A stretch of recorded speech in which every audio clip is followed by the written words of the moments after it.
नरसिंह यादव मामले में हम आपको बता दें कि नाडा ने हरी झंडी दे दी है और उनका रियो जाने का रास्ता एक तरह से साफ कहा जा सकता है। तो इस वक्त बड़ी खबर है कि नरसिंह यादव जो है रियो जा पाएंगे। नाडा की तरफ से उन्हें हरी झंडी दे दी गई है। लगातार जो है इस पे कयास लगाए जा रहे थे कि नरसिंह यादव रियो जा पाएंगे या नहीं, लेकिन अब उन्हें एक तरह से हरी झंडी मिल गई है। एक बड़ी खबर, एक बहुत बड़ी राहत नरसिंह यादव के लिए।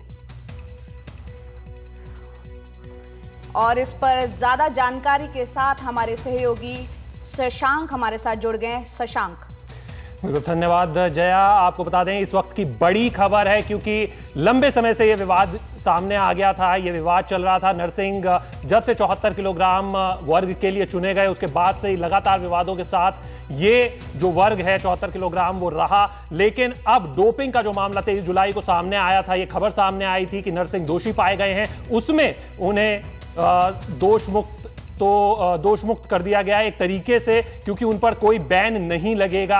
ये बात नाडा के पैनल की, जो डिसिप्लिनरी पैनल की मीटिंग थी, उसकी हियरिंग थी, उसके बाद ये फैसला लिया गया। यानी कहीं ना कहीं नरसिंह को अब बेकसूर साबित कर दिया गया है। लेकिन हमारे साथ इस पर ज्यादा जानकारी के लिए विमल मोहन हमारे संवाददाता जुड़ गए हैं।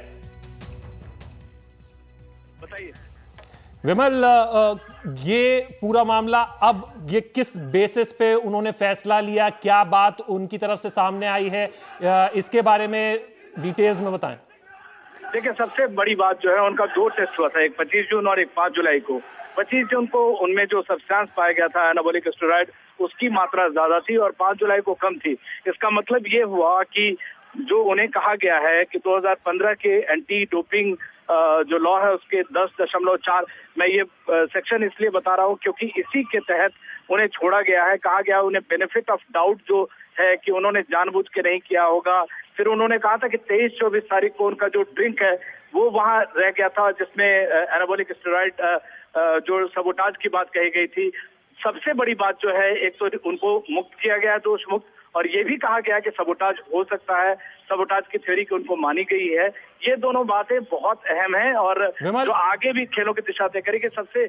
और रियो जाने का जो रास्ता है नरसिंह यादव का जाहिर तौर पर साफ हो गया है और उन्हें दोष मुक्त किया गया है। एक लंबी प्रक्रिया, लंबी इसलिए क्योंकि वैसे तो ये फास्ट ट्रैक पर हुआ है, लेकिन ओलंपिक्स के लिहाज से 5-7 दिन नरसिंह का जो गया है इसमें कोर्ट मैटर्स में, ये एक लंबी प्रक्रिया कही जाएगी और लंबी और बहुत ही उनके लिए मानसिक एक तरह से कहें तो थकाने वाली प्रक्रिया थी, क्योंकि उनके जो सहयोगी हैं उनसे कई लोगों से हमारी बातचीत होती रही और इसमें कहा गया कि वो मेंटली उनसे काफी ज्यादा दबाव है। बिल्कुल विमल, आपको रोककर एक सवाल करना चाहूंगा, जो सवाल इस वक्त हर देश प्रेमी, हर जो नरसिंह यादव से जुड़े हुए मामले के जानकार थे, जो इसके बारे में जान रहे थे, उनके मन में होगा, वो ये कि क्या वाडा भी इस फैसले पर सहमति देगा।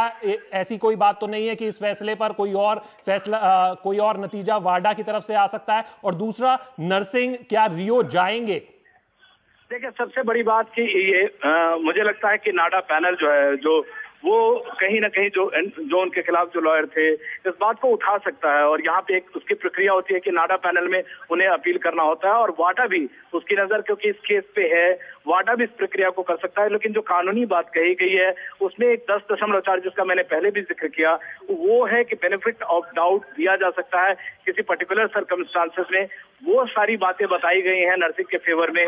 उस लिहाजन देखना यह होगा कि वाडा इसको किस सख्ती से देखता है या लीनियंट व्यू रखता है, क्योंकि नरसिंह का ट्रैक रिकॉर्ड काफी साफ रहा है। अब तक जितने भी टेस्ट हुए हैं वो निगेटिव रहे हैं। ये जो दोनों पर्टिकुलर टेस्ट हुए इसमें भी पहले टेस्ट में उनकी मात्रा ज्यादा पाई गई एनाबॉलिक स्टेरॉइड की, बाद वाले में इंतजार करना होगा। लेकिन ये बेहद अच्छी खबर है, नरसिंह यादव के जो सपोर्टर्स रहे हैं, उनके सहयोगी रहे हैं और जिस तरीके से ये फास्ट ट्रैक नतीजा आया है नाडा की तरफ से, ये नरसिंह यादव के जो फैंस रहे हैं उनके लिए बेहद अच्छी खबर है कि उन पर कोई बैन नहीं लगेगा, उन्हें दोष मुक्त करार दे दिया गया।